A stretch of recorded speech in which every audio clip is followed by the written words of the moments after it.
Hello,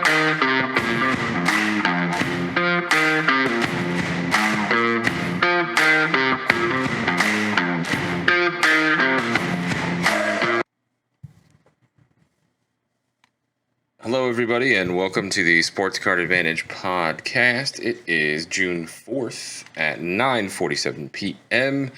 As always, joined by the one and only Mr. Bunk. What's going on, buddy?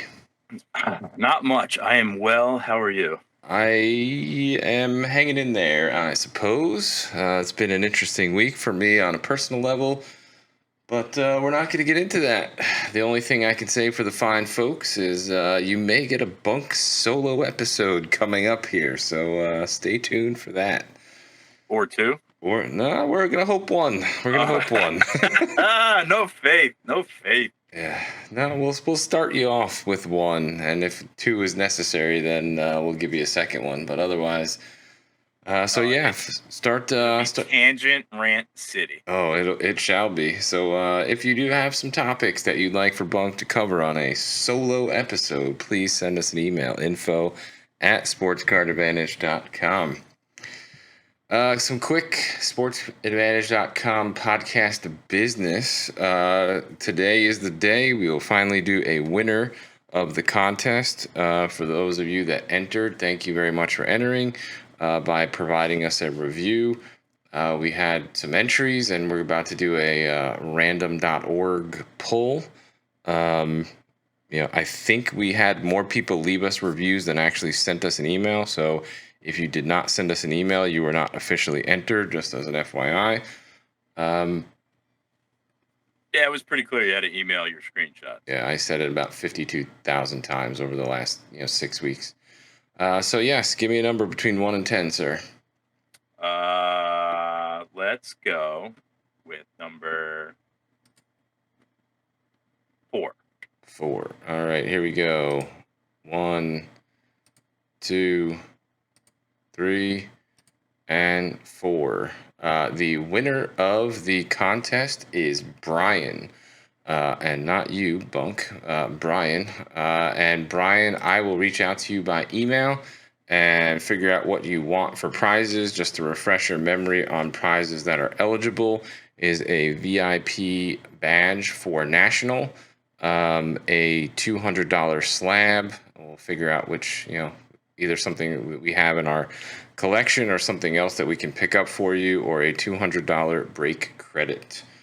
So congratulations, Brian. Thank you, everybody, for entering. There were 3 Brians that entered. 3 of them are holding their breath for that email now. There's only one Brian that entered. Oh, if there was more than one Brian that entered, I would have put a last initial. Okay. But we only had one Brian that entered.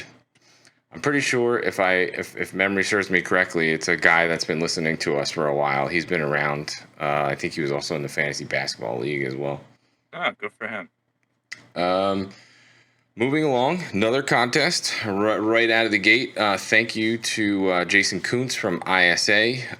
He has been so kind as to provide us with 5 free grading spots for ISA. So if you want to be entered to win that, just send us an email that says ISA in the subject line or in the body of the email. We'll pull a winner for those next week. Whoever wins, you'll be entitled to 1 free grade card, getting a 1 free card graded at ISA. If you haven't listened to the podcast we did last week with Jason, you should go back and listen to it. It was fantastic. And then also, Jason was kind enough to provide us with a coupon code for the next 90 days at ISA grading. It is SCAV. It's $20 for a 5-day turnaround. Highly recommend if you have stuff that you are considering grading. Maybe it's a bigger piece and you're not sure, 9 or 10 or 8 or 9 or whatever it is. Get a second opinion for $20. Have it turned around for you in 5 days. Just figure it out. Let somebody else take a look at it and provide you that opinion for $20. Especially now with Prism releasing, getting something out to Prism. If you get a 10 on it and then basically cracking it and submitting it to PSA, We have zero sponsorship and zero financial interest from this. Jason's just a good dude. So we're showing some support and showing some love. Yeah, and just in case you can't tell that every 2021 Prism football card's off center, you send it over. See what they think. Guys, stop ruining the material that we have to cover later on the podcast here.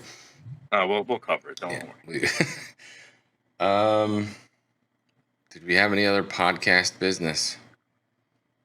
I don't know. You said quick, and we're still on it. So yeah.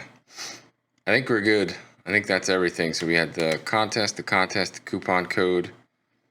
I think that's it. All right. Awesome.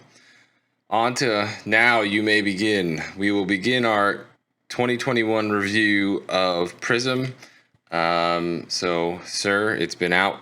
First Off the Line came out 2 weeks ago. Hobby released this week. There's breaks going on everywhere. The interesting part about this is the Dutch auction on Panini for First Off the Line got all the way down to $1,700, but now retail's being sold for $2,400 and hobby's being sold for $14.99 or $15.99 depending on where you buy it. Breaks are crazy expensive, and I will let you begin the rant on the quality of the product. I mean, if you're gonna push a product back this long, everything I'm looking at now. Listen, when you're looking at social media, more people post L's than they post W's. So you got everyone bitching about the surface issues and the off-centering issues already coming out. And I don't know if the people are just bent out of shape because it took so long and they got skunked in a break and they're mad about it. But we looked at a handful of cards and we passed on all of them so far in terms of did we think it could potentially be graded? Yeah, I mean, so normally and the goddamn sticker auto still. I mean, listen, I know we're still coming off the whole COVID and getting in people to sign on cards has probably been more of a issue than not. Who knows? That might have been part of the reason why they didn't get this product out on time. So they didn't get all the stickers friggin' back. But these Prism cards in the last couple of years would look so. I mean, any card looks better with an on-card auto, but these sticker autos are so damn ugly.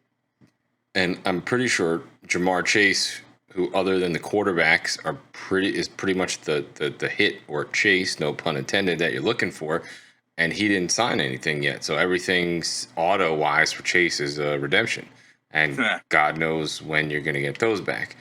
But I mean, my biggest beef is I've probably looked at 40 to 50 cards online between things that are posted on social, stuff that I've looking on eBay for us to purchase so that we can grade and try to flip quickly. Normally our advice is don't buy product when it first comes out because it's super expensive. But since this product was a little bit delayed, we're figuring maybe take a shot, get some stuff graded and flipped quick. Well, now, because all the players are in play now, get graded. Like 2 years ago when nobody was in play, it made no sense to buy quick and get it graded because you're either paying through the nose or there's nobody to send it to. Yeah. True. And now we can get stuff back in 3 weeks and try to be some of the first to post 10s and try to sell those. But the centering is ridiculous. I mean, I have 2 points. From it's going to affect the gem rate of the whole set, which could affect value as far as 10s being more valuable because they're a lot harder to get because the centering's so bad.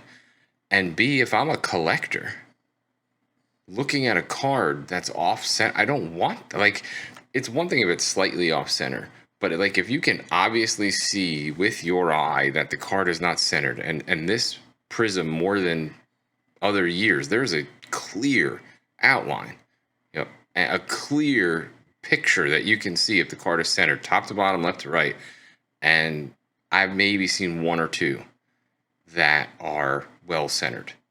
Even the golds and even the short printed stuff has been off center. The only card that I think naked eye looked dead on was the Mac Jones 1/1 that was pulled. Yeah, and to your point, if I'm guys I buy singles of that I'm PCing that I'm not looking to grade necessarily, I don't mind sometimes if it doesn't look perfect. That doesn't bother you? Does not bother you that you're looking at a card that is a player that you PC You didn't let me finish. Okay, sorry. Excuse me, sir. Please finish. If I may not see many of them, depending on what it is or the scarcity of it, it doesn't. If I look at it, I'm like, yeah, that's a 9. If I sent this in, it's a 9. I'm okay with that. If I'm PCing it and I'm not grading it, and I think it's a 9 visually. But what I will not buy is a noticeably off-center card.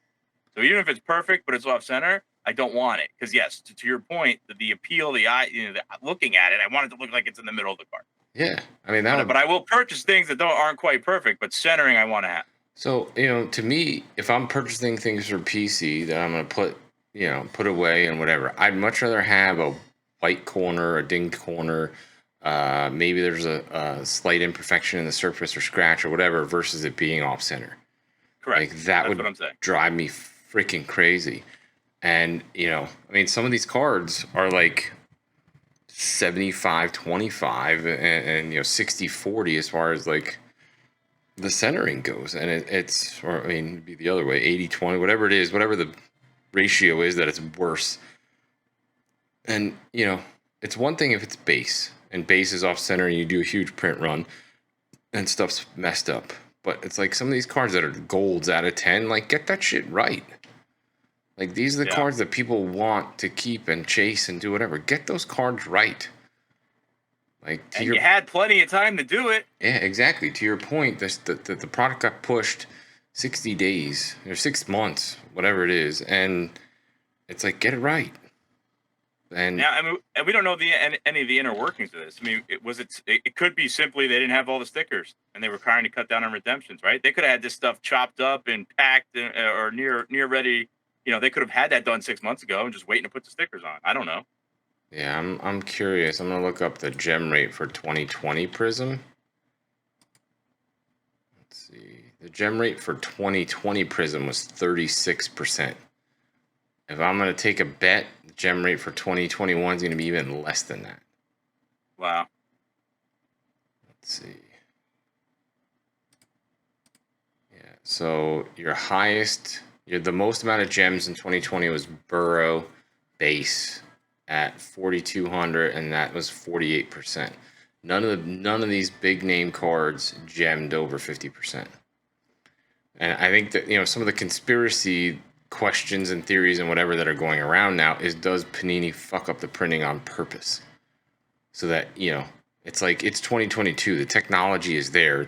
You should be able to get things in the middle, or get things to the point where the quality is better.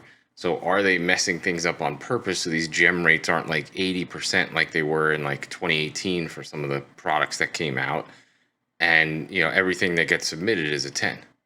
Well, if technology was that good and every card's a 10, then what are we doing?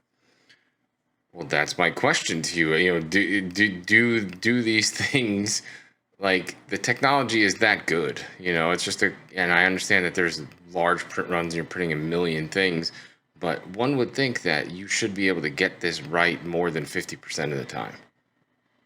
Yeah, I mean, and what is an acceptable gold standard of what a product should gem at? I don't know. That's a good conversation. In modern day cards, I think you should have more than 50%. I mean, so I guess the only thing that you take into consideration is when it leaves the factory versus when it's been handled multiple times, which can cause, obviously, damage. So that is not something that we're taking into consideration here. And this includes myself, because I'm still in the infancy of me sending off stuff to grade. But you got, over the last 2 years, it's been amateur hour, right? Like the industry boomed and everyone and their mother was sending cards to get graded, whereas the people before the boom and grading were probably more closely scrutinizing what they were sending. I think a lot of haphazard crap got sent over the last 2.5 years, which may be resulting in lower gem rates, if in fact it's across the board lower gem rates. I know we've talked about certain products that have really good ones, but you got a lot of people maybe just kind of sending and not really analyzing. So here, I guess the thing to take into consideration is, you had a lot more studs that people wanted to grade in 2020. Because you look at 2019, the only real guy you want to get graded, at least for value, is Kyler. And the gem rate in 2019 was 51%. So, I mean, that's considerably higher than 2020. So at 51%, but that's the thing. You didn't have three stud quarterbacks that everybody's trying to get anything and everything graded. Like the highest amount of gems from 2019. I'll give you three guesses, and it's not Kyler Murray. From the 2019 class? From the 2019 class. Here's a sports card trivia question for you. Oh God! I mean, baseball, I'd be money, but football, I have no idea. Is it quarterback, running back? Yeah, it's Drew Lock. Had the most PSA 10s out of the 2019 Prism, and his gem rate on it was 61%. Interesting. Yeah. So, I mean, from what I've seen so far, I would think 2021 is going to be worse than. Yeah, I mean, it's early, but yeah. I mean, then you go back to 2018, and then 2018, you have certain guys like. So the gem rate from 2018 was 37%, but you had guys for the set was 37. Yeah, for the set. All right. But you had Allen, you had Mayfield, you had Saquon, you had Lamar Jackson. So you had a bunch of guys that were sending a bunch of studs that people were sending anything and everything. And the interesting part of 2018, Lamar Jackson, the gem rate from Lamar Jackson cards in 2018 Prism is 12%. That's awful. But again, going 2018, 2019, I don't know when 2019 released per se but you're still talking about a time where if you were in a group sub, you might have had an $8 submission. So you were just who cares? You were sending everything and maybe not analyzing it. Yeah, I mean that would have been the case. But the 2020 set, that wasn't the case. Yeah, 2020 set was 36%. And, I mean, people should have been more selective, but at the same time, 2020, you had Herbert, Burrow, Tua, Hurts, Jordan Love, Justin Jefferson, CeeDee. I mean, it's a bunch of stuff that came out of 2020 that people wanted grades on that had some value. Yeah. I mean, 2019 was just dog shit. Well, that's it. Remember, Mike was talking about grading your way out of a break or out of a purchase, and it's not looking good in the early 2021 Prism. Well, I mean, that's what people have been talking about. That's the other aspect of 2021 Prism that we haven't talked about yet is the checklist is 400 plus cards. God, and there's too many inserts. I was looking at the insert checklist. There's like 100 different inserts. Yeah, there's 7. Forget the color parallels that are, but that's been the case for years now. But too many inserts. I mean, it definitely seems that your odds of bigger hits out of boxes are going to be less because the checklist is so big, and because the inserts are, You increase the checklist, and you have that many parallels. You can do the math, and that's how many more cases you need to produce to have a Navy camo parallel of all those guys. There's a Navy camo in Prism this year?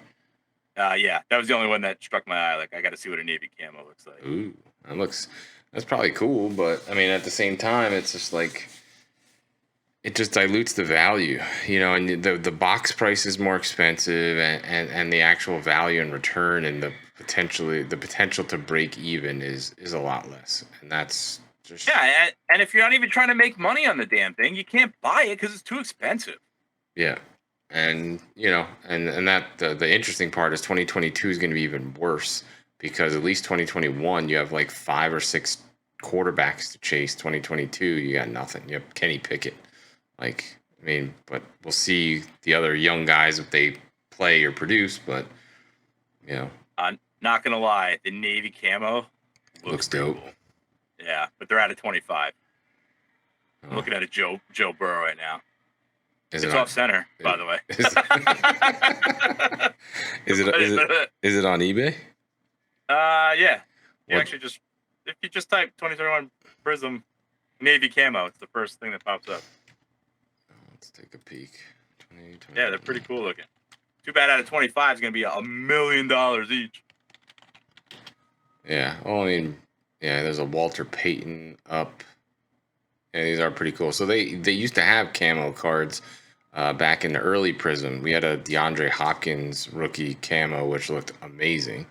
But yeah, these look awesome. The navy camos. Yeah, the baseball had camos too in the early years too of Prism. They just weren't serial numbered. Wow, this is a cool card. There's a 2021 Panini Prism Marshall Faulk Auto Navy Camo out of 25. That's a dope looking card. That's awesome. $55 with 1 day to go, and guess what? It's off-centered.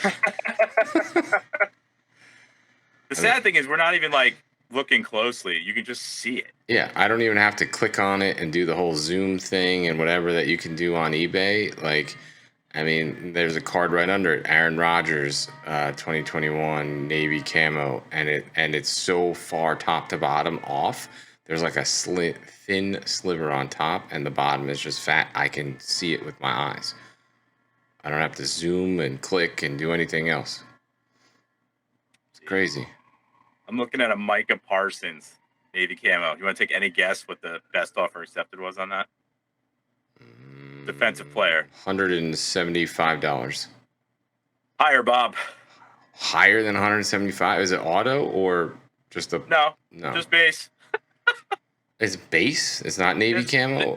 No, it's Navy Camo, just non-auto. 273. Higher, Bob. Higher than that? Yeah, try triple that. 675. Fuck you. Yeah. Now it's best offer, so Oh, okay. could be Fugazi. Yeah, exactly. I don't know. All right. Still Anyway, we've rambled on long enough. Obviously, we don't have a very high opinion of 2021 Prism.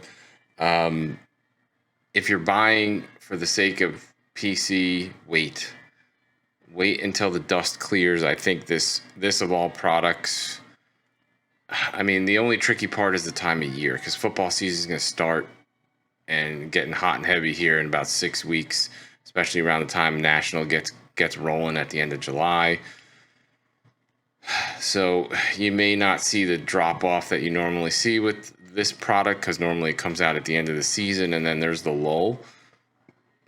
But I would definitely wait. It's any new product. It's going to be super hyped up.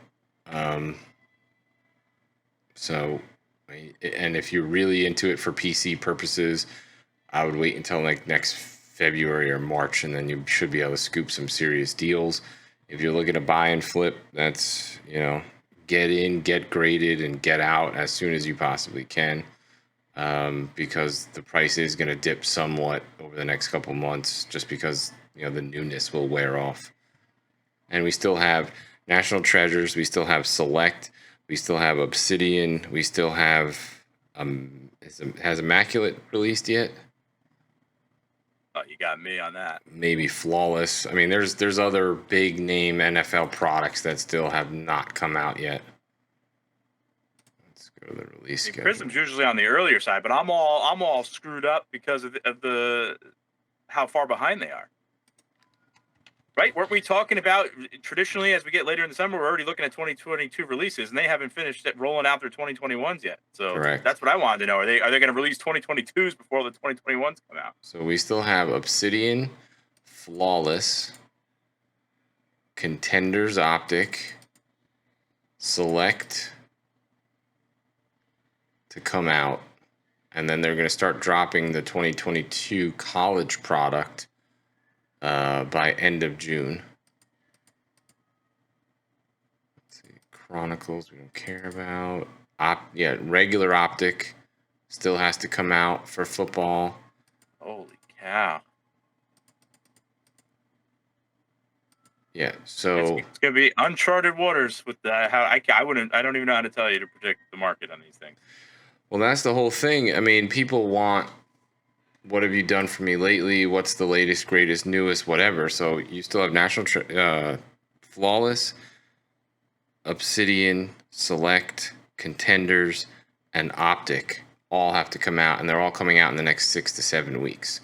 So the market's going to be flooded with 2021 product. So there should be deals on some of this stuff. There'd be a ton of product out there. There'll be a ton of breaks going on. So just pick your spots and just don't overpay. All right, moving along. Time to push Bunk's buttons. Uh-oh. I have two. Actually, we have two things that we get to push Bunk's buttons with today, but we'll start with. Am I aware of both of these already? Yes, we've already talked about both of these.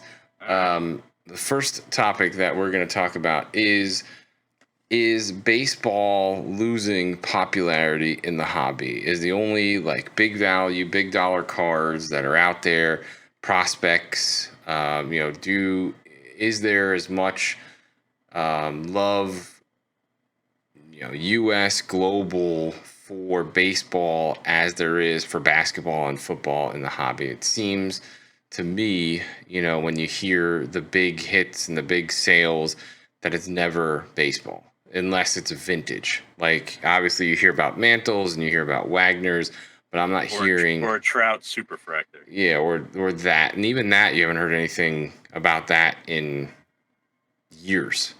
I mean, I'm talking like last few years. I think there was a recent one, but yeah, to your point, there's not a lot.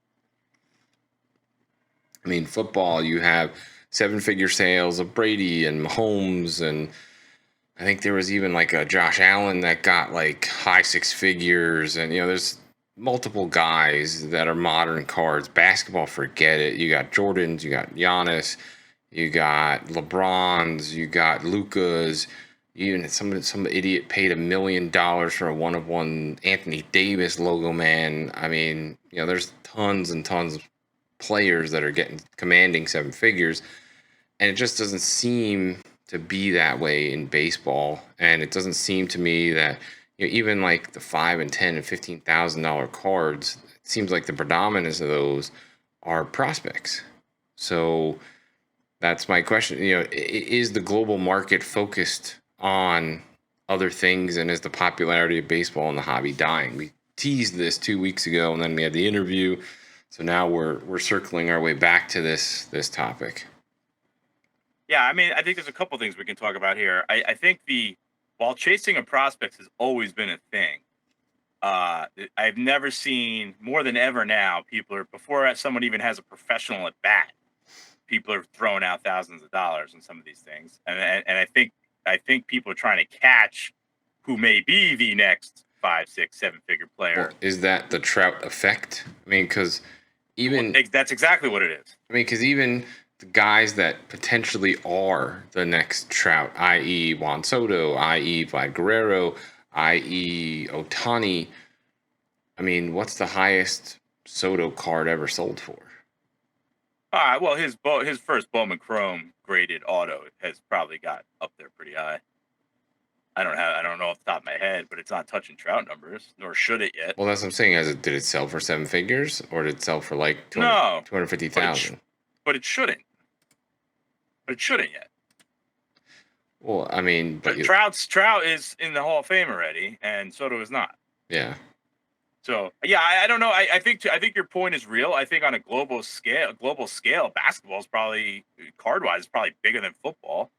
I mean, I don't even think football's that big, honestly, in the grand scheme of things. But it does well with some of the big hits and the quarterback effect. But another thing I was mentioning, and you brought this up as a topic, and I was surfing on, for my nerd collector friends, I was surfing on Check Out My Cards the other day, and I was just blown away. I started paying attention to the number of cards that have been sent in per player. And that made me look up to what you were just talking about. So I looked up, who did I say? I looked up Jason Tatum from what's his 2017. His catalog's 2017 on, and now this is not a full scale what's in his catalog, but there was 1,300 Jason Tatum cards on COMC, right?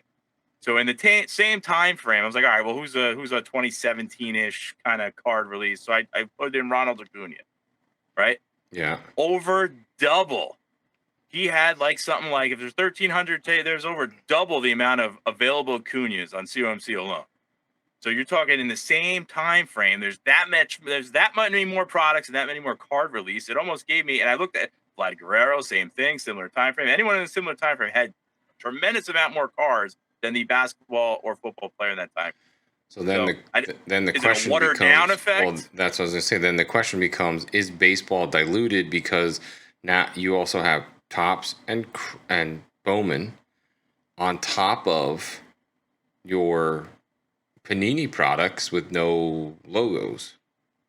But is it baseball is king and there's just that many more products and that's what's caused the product to come down and it has nothing to do with the money? I don't know. I don't know, because like football and basketball, you have products that don't come out for baseball, like Phoenix and Obsidian and some of these other weird like mid-range products that you don't get for baseball. So there's stuff that's out there that's football and basketball only, that's no baseball. So I mean, I don't know if there's that much more product.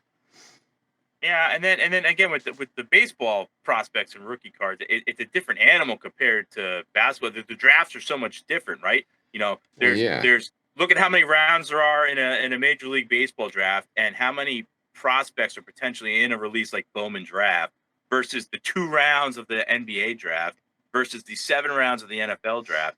The player pool is just so much smaller in those areas that maybe people that are going to rise to the top, seemingly rise to the top, more identifiable than in baseball. Yeah. So I'm looking at the card index on Card Ladder for baseball. And if you scroll through and you sort by last sold, other than Trout, there isn't anything in the 7-figure range. And if you scroll through this whole list, I mean, even basically cracking 6 figures, other than Trout, you have 1 Vlad card and 1 Otani card. And that's it. Yeah. There's no Acuñas, there's no Sotos. I mean, and that's the crazy part. As you look at football, there are definitely Herbert and Burrow cards that, they're basically, I would imagine, similar equivalents to those guys, and you have 6-figure cards for them. In basketball, forget it. I mean, you could easily put your hands on guys that have sold in the last couple of years that are, that are young players. There's Zions and Morants and whatever that have probably sold for 6 figures. So there's a Bowman Chrome Soto. It looks like 144,000, at least from the cards that are included in Card Ladder card index. That's the highest Soto card recorded. Yeah, but I mean, you don't see the same kind of celebrity fanfare and globalization with baseball that you do with the basketball. I mean, look at all the breaks you're seeing celebrities sitting there breaking their own card trying to chase this stuff. Yeah, they're not opening. That doesn't happen. They're not opening 2022 Top Series 2. Yeah, Drake isn't participating in the let's go chase Wander Franco, and I mean that's the same thing with like what you see on the court too, as far as like sitting courtside at basketball games. You have the biggest name celebrities, and yeah, and it's a statement. Like it's exactly. Yeah, and you don't have like, hey, here's a close-up of Jay-Z at Yankee Stadium. Like, yeah, maybe Jay-Z goes to a baseball game occasionally, but it's never like a newsworthy event. It's never something that people are talking about. Yeah, I just think there's so much in baseball to try to narrow down what could be the next huge card or the huge player 10 years from now, that it's just easier to try to do that in basketball and football. So that's where people, if they're going to gamble in that kind of department, they do it there in that space. So the thought process is then it's not necessarily less popular. It's just there's more product available, and there's also a lot more. And I guess you could say there's a lot more prospects and a lot more people to choose from to the lottery, in other words, because you're going to be more wrong in baseball. I think is what I'm trying to say. Yeah, because you are in football, you're going to chase quarterbacks, and that's basically it. Basketball, you're going to chase anybody but centers. But with basketball, there's 70 guys that get drafted roughly every year. Football, I mean, your choices are narrowed down to probably 3 to 5 players max as far as quarterbacks that come out. Yeah, and generally speaking, look at your quarterbacks. If they have a solid first 2 to 3 years and they have a clue, how many fizzle out after 2 or 3 years? A lot. No. Meaning if they're like superstar status. Like if I said Justin Herbert to you, do you expect him to fizzle out? No. Right. That's what I mean. Like there are baseball players that come up 20, even if they're on the little older side, 24, 20, they can get off and they have a great first couple years, and then I think skills diminish differently in baseball than they do in these other sports. And I lost my train of thought, but the baseball player coming up bursts on the scene, and then they don't make the same adjustments that someone else does in another sport. It just I think baseball players tend to go by the wayside much easier than football. Once you get that, and I'm talking about maybe an early established baseball player disappearing. Early established quarterbacks, you feel pretty good about not just losing it. So again, I just think there's less risk in those other sports. Is I think now that we're talking now, that's what I'm going with. All right. Yeah, I mean, I would agree 100%. There's a lot less risk because, look at some of the big dollars that are getting spent on what's the guy's name out of Boston this year? Marcelo Mayer. Yeah, exactly. The big, huge dollars getting spent on him. Huge dollars have been spent on Dominguez. I mean, Dominguez literally could have. I mean, he's starting to hit now, but I mean, got off to a horrible start this year. He could have fizzled out before he even hit and that's the crazy part. You're buying these kids when they're 18 years old. Some of these kids could fizzle before they even make it to the majors. Right. And whereas in the NBA and football, they're stepping into professionals. There's no minor leagues. I mean, I know there's college, blah, blah, blah. But they're stepping in and they're on a professional organization. Yeah. Well, just another reason why baseball sucks. Oh boy. You better not leave me with a solo show, guy. It'll be all. We'll find out how many baseball fans we have. Yeah, well, our ratings will go into the toilet when you cover. And now on the Sports Card Advantage podcast, Bunk will be talking about 1993 baseball insert sets for the next 45 minutes. Enjoy. Man, Topps Black Gold. Let's go. Let's do it. All right, moving right along, we get to humiliate Bunk. At no point will I be humiliated. Oh, so if I had the time, I would go back and pull clips. And get all the clips? And pull clips of you donning so much attention. And I would love to say this in another way, but that is not politically correct and or appropriate. But you provided a lot of lower body part love to HGA and said how good of a grading card company they were and that their highest standards of this and that and everything is freaking wonderful. Well, we are officially here to announce that Sports Card Advantage podcast is considering HGA dead to us. And now I will let Bunk apologize. We'll see if I get one of those half apologies here. Yeah, give me the politician apology. No, listen, they were sexy when everybody was shut down, and I got excited for them. Their resale value sucks. Their customer service sucks. They appear to not be the competent graders I thought they were. The strict graders that you thought they were? Well, I think they probably had to the point. I don't know who was talking about it or where the hell it was, but I think when they first got started, I think they had people that knew what they were doing, and they took too many cards too quick, had too many inexperienced grading cards to keep up with the volume, and they still fell behind. So I think starting off, the way they started off, I think they were grading at a good standard. Yes, I do. But once they took too many cards and it blew up, and they blew up because of the shutdown by PSA and BGS. They foobarred it. They absolutely ruined it. So they had tons of inexperienced people grading cards, and the grades that they suck. People cracking stuff all the time and showing you what they're getting on HGA stuff now. It's rampant how bad it is. There's multiple posts on social media about guys that got back HGA 9.5s and submitted them to PSA and getting PSA 7s. That should never happen. I mean, I don't care who you are, what company you are. It shouldn't be that big of a discrepancy. Yeah, our experience. So I am officially taking the L on them for a variety of reasons. So can we hear that? Can we hear that again, please? Can we hear, Jeff? You were right. The HGA sucks, and we will not be using that. I'm not giving you people credit for really jumping a leap of faith, saying that this brand new card company is gonna suck. And that was the easy take. The easy take was to say, yeah, they're going to suck. Dude, I gave you an over under. So I don't want to hear. I gave you an over under of 5 years on when they're not going anywhere. When they were going to be not dead going away to us, and to us, yes. I have no interest in other than the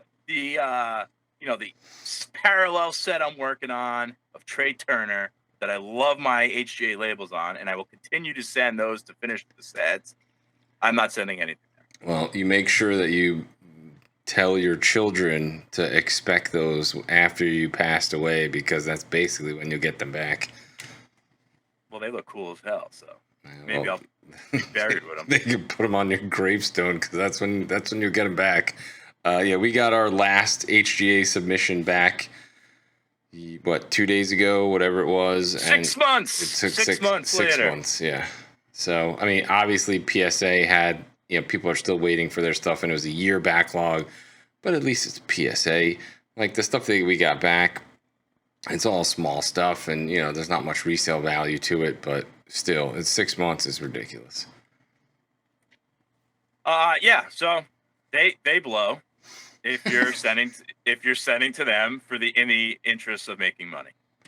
Yeah, I mean, if you're sending them to them because the slab is great, I love their slab, and if you're doing custom labels or picking one of their default labels, and that's how you're going, I like it, and you don't care when it's coming back, they're okay. Yeah, to reiterate, if you do not care what the grade is, you only, and that's the other thing too, is they have an option where you can just have it slabbed for protection with a custom label on it. So if you don't care what the grade is and you spend the $5 or $10 or whatever it is for them to throw that on there, then that may be an option for you if you're looking to display it. Sure, but I'll give you that. But I've always said that I'd rather be able to trust the grade of the card that's on the inside. And right now I don't do that. I can't with HGA. No. So that is why I will not send to them, because I don't believe at this point in time the card. I don't believe the grade that they put on it. Yeah, we literally went 0 for 10 on submitting HGA 9.5s or better to. No, not true. Oh, one of them was a 10. Which one? One of them was a 10. One of the Edwards. No, we had 2 HGA 9.5 Edwards. Both of them were PSA 9s. No, one was a 10. Oh, the Prism green we got. It still sold for nothing. Yeah, he still still sold for nothing. So I think we had 3 Anthony Edwards autos, 2 autos and 1 Prism green, and 2 out of the 3 came back 9s. Yeah, and they were all 9.5 or better grades too. Yeah, exactly. Supposedly. So yeah, taking the L. Jeff 1, Bunk 0. Just so we're keeping score for the purposes. Actually, never mind. I'll give you Bunk 1, Wander Franco, Jeff HGA, because I said Wander was not going to be all that good. Well, he ain't even playing now, so who? Was he hurt? I don't know what the hell's wrong with him. No, I haven't been keeping up. So anyway, I just know he hasn't been in the lineup in the last 3 days, so I haven't gone to look, because I don't have him on any of my fantasy teams, and I sold everything I had of him at the right time. So. We'll take a quick peek for those that are curious, like I am. Tampa Bay Rays put Wander Franco on IL with quadriceps strain. So there you go. 10-day injured list. So I don't think he'll be out for that long. No, but he hasn't been. He's not. I mean, to be fair, no one's lightening up in the early going right now. So if you're looking for somebody to invest in or to flip, pick a potential playoff team with someone who's actually hitting over 300, and they're probably going to get all the love because the league average is way down. Yeah, that's for sure. So that doesn't help. So then here's the question: as Wander is hurt and or potentially cooling off, I mean, should we be looking at opportunities to, all kinds of baseball products coming up, Series 2 and whatever else? I mean, should we be looking for Wander buying opportunities, or are the prices still ridiculously high? Well, on his autograph and low numbered stuff, you're not going to be able to touch those still. But I think in volume, find a nice PSA 9, PSA 10 lot of a paper card or something like that. I think there's plenty of opportunity with him not playing well and being hurt. But his high end stuff ain't moving yet. And as of now, he did way too much last year for anyone to be pulling out of that. And as of now, Tampa Bay's not making the playoffs, so that would be another reason too. You can start looking at his stuff towards the end of the season. If Tampa Bay doesn't make the playoffs off season, you should also see some cooling on Wander. Plus, I mean, from what I understand, the products that are coming out at the end of the season are going to be absolutely loaded with rookies. Yeah. I mean, you got there's a lot of discussion going on. You got all sorts of guys now that are, are they the tops call up? Are they going to be in the rookie card? Are they going to be in Series 2? Are they going to be an update? Are they saving them for, tops Chrome? There's already controversies going on who's going to be in what. But yes, there's going to be a lot of nice players. I just can't tell you what product they're going to be in yet. Yeah, I mean, it should be interesting this year, with Wander, Julio, Rodriguez, and Witt, and Torkelson, and Rushman, and then Riley Green, also a possibility. He's rehabbing. He's rehabbing. His foot's better. That's what I'm saying. He's going to be on the Tigers soon. Yeah. So he also becomes another possibility of a guy that could be in a rookie in a product that comes out this year. No, it won't be this year. He won't have a rookie card logo in any 2022 product. If he hits the majors in July, he gets pushed to next year. For most of his cards, yeah. And then maybe Beckett will do at the end of the year, they'll do the in parentheses rookie card like they did to Wander Franco and Bowman's Best. But to my knowledge, it's too late. You come up this year, maybe you're in Topps Update as a rookie card, but I think... I mean, technically speaking, wasn't he on the roster? He was just hurt? Well, I mean, I remember I was down the shore when Wander got called up, so that was mid-June, right? So that's when Wander got called up mid-June, and he only has one, again, parentheses rookie card in 2021 with a mid-June call-up. I mean, but I don't think the rules are set in stone. I think they do what the hell they want to make more money. So regardless of Riley Green or not, there's definitely going to be some loaded product. There's people to chase for sure. Yeah. So that we'll start talking about some of that stuff as more information comes out, and which products to buy and things to look at. We'll do a quick Slab Wars. It's definitely a lot of interest and liking for that. We're running out of relevant non-baseball guys to do. Basketball, obviously, you have. We're in the finals. Celtics won Game 1. We've already covered Tatum. We've already covered Steph. We've already covered Clay for Slab Wars. So we're going to do a little Jaylen Brown. Brown played real well in Game 1 and basically is the number 2 behind Tatum for Boston. His stuff's very affordable. PSA 10 on his 2016 Prism last sold for $150. And then there's a massive drop off with everything else after that. BGS 9.5 sold for $63. SGC 10 sold for $55. There was no HGA 9.5 or CSG 9.5 or better. You had HGA. They were all previously cracked. You had HGA and CSG 9 sell for $20. So, I mean, would I think of Brown as a long-term investment guy? No. But at the same time, Celtics potentially can be putting together a dynasty. I mean, if you look at his base card, this thing topped out in the 550 to 650 range in the boom of spring of 2021. It's been as low as $98, a month ago. So if they win the title, I would imagine everybody on the Celtics that has any sort of hobby value gets a bump. But BGS 9.5 for $60, not bad to buy and stash, especially if the Celtics put together some dynasty and win a couple titles in the next however many years.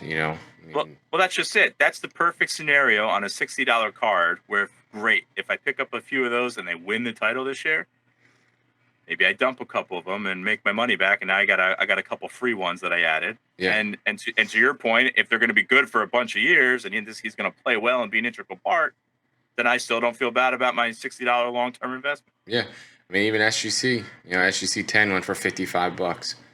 The pops on these aren't huge. 892 on PSA 10. You look at some of his silver stuff; it's a little bit more expensive. The range on this has been 350 to 550 over the last 4 weeks. But the pops on that's even lower, 245. PSA 9 silver you can get for $100. PSA 10 and pop on that's 49. So if you can find one, I mean, I'd take that all day. Spend $100 if you can find a brown Prism PSA 9. Or see if you can buy them raw. Get them graded. Buy them raw for $30. Spend the 50 on it to get graded, and sit on it. And I believe you have one baseball investment for us this evening. Yeah, checking out my boy tonight, Trey Turner, first Bowman Chrome from 2014 Bowman draft picks. All right, hold on. I paused because you always pull it up. Yeah, card ladder or market movers. I didn't use it just because I have good knowledge of him, but I believe he's on. I believe he's on market movers. Is Trey? Is it Trey or Trey? Trey. Well, TREA. I know how to spell it. I'm talking about how to pronounce it. Trey Turner. Okay, that's a terrible spelling. And is he your? Let's see. Is he your second or third highest man crush in current players right now? Current players? Yes, because Bryce number one, we already know that. Trey Turner's number 2. I literally just said to my wife the other day, I think I need a Trey Turner jersey. Right. Well, there's the. But I want to wait. I want to see where he signs after this year, though. Yeah, hopefully he'll go somewhere other than LA if you're gonna buy a jersey. Yeah, I'd rather not wear a Dodgers jersey. All right. It's bad enough I wear a Harper Phillies jersey as a diehard Yankees fan, but you're still holding out hope. He's coming. I don't know when. Him and Soto together will be Yankees in the next 2 to 3 years, according to you. Soto will play left. He said he would do it. What am I looking for? Bowman Chrome, 2014 Bowman Chrome base. PSA 10. There's only 202 of them. It only has a 55% gem rate, and it also can be yours for $60. Hold on. Chrome, 2014 Bowman. And which one? Chrome Auto or Chrome Prospect? Prospect, non-auto. Non-auto. PSA 10. Yeah, $60. Got it. All right. Yeah, that one. So only a pop of 202. If you're looking in the BGS department, there's only 49 9.5s at only 110. So, but I mean, this guy's been pretty good for a few years, in my opinion. And I would think there should have been a heck of a lot more of his stuff graded, but there's not. And this card didn't even get much of a spike. When the Dodgers were winning, Dodgers were in the playoffs last year and stuff, but. So my question to you is, why do I want his 2014 Bowman Chrome Prospect card versus his actual rookie card? Like, why do I want that? Just because it's so much less money, or what am I hoping to get out of that? Why you buy the rookie card logo versus the first Bowman? Yes. We could do a whole show on that. It's collector preference. Collector preference. So, okay. Yeah, and even from a resale value, some first Bowmans do better than the rookie cards, and vice versa. I think it depends on the product and the player. Yeah, Turner's career average 303. Yeah, so reason to look at it here. I think the Dodgers are definitely going to make a run here in the playoffs. So if you're looking, you can look at this as a short-term investment, because this card is done much better. It's got a low pop.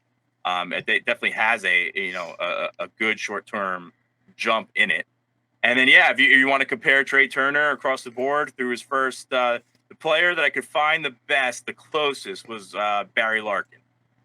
But because of the COVID season, the COVID Trey Turner season in 2020, the at-bats didn't quite line up. But Trey Turner had more home runs, stolen bases, a higher average in 100 less games. The only thing Larkin had in 100 more games than Turner was 24 more hits. Is Barry Larkin a Hall of Famer? Sure is. Fair enough. So, just in comparison, again, Barry Larkin played until he was 40. Is Trey Turner going to play to his 40? He's almost 29. I don't know. Can't predict baseball, Susan, but he's on a trajectory of Barry Larkin at this time. Was that a Michael K reference and you just called me Susan Waldman? Was I just understand that correctly? God, well, at least you're close. No. Big Head K is terrible, and I don't listen to him. It was a John Sterling reference. Okay, fair enough. But you still did call me Susan Waldman. Is that correct? No, I didn't call you. I was just talking. Unless you're from New York, you have no idea what I'm talking about anyway. Yeah, look up Susan Waldman, and then you'll understand why I'm offended. All right. You got anything else for the fine folks at home? I do not. All right. I'm going to pick up a few more trays tonight now. Fair enough. I had another comment, but I'll keep it to myself. Reiterating some Sports Card Advantage business. If you want to submit anything to ISA for grading, once again, we are not sponsored by them. Just feel like the people behind the company are good people. You can get a graded card done for $20 with a 5-day turnaround using the code SCAV. Also, if you're interested in entering to win a free card grading at ISA, send us an email, info@sportscardadvantage.com.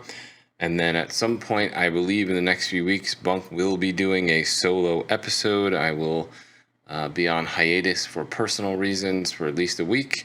So if you have some topics or questions or things that you'd like Bunk to cover, also send us an email, info@sportscardadvantage.com. Hopefully you all will not run for the hills when Bunk is left here by himself. So I might pull out some binders and just start showing the pages. God. God help us all. All right, sir. You got anything else for the fine people? No, I got nothing else. Go buy some cards. All right. Episode 62 in the books. We'll see y'all next week.